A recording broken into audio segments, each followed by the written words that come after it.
constitue un véritable coup d'État contre la nation togolaise, un coup d'État contre la Constitution. C'est un coup d'État constitutionnel. Il était important que nous puissions nous retrouver cet après-midi face à la presse pour donner notre point de vue et dire que se retrouver en catimini, une assemblée caduque qui se retrouve en catimini, qui décide d'imposer sans débat à la population une nouvelle constitution alors que celle-ci avait voté par référendum sa constitution en 1992. C'est totalement inacceptable.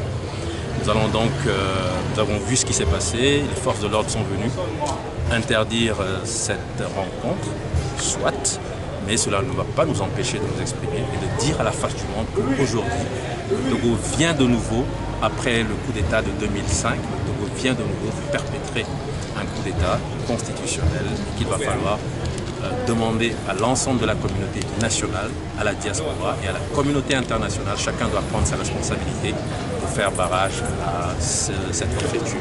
Qu'est-ce qui s'est passé? Et puis qu'est-ce qui s'est passé ce matin? Est-ce que c'était légal ce qui s'est passé aussi aujourd'hui au niveau du blocage? Tout à fait. Vous savez, nous avons... Moi j'étais en train Attendez, reprenez.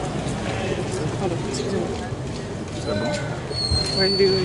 Oui, effectivement, nous avions appris qu'il était également prévu une conférence de presse ce matin et nous étions même préparés à y prendre part, mais malheureusement, j'étais personnellement retenu à l'hôpital et c'est en sortant que j'ai appris que les forces de l'ordre étaient venues disperser cette conférence de presse qui devait se tenir dans la banlieue de Lomé.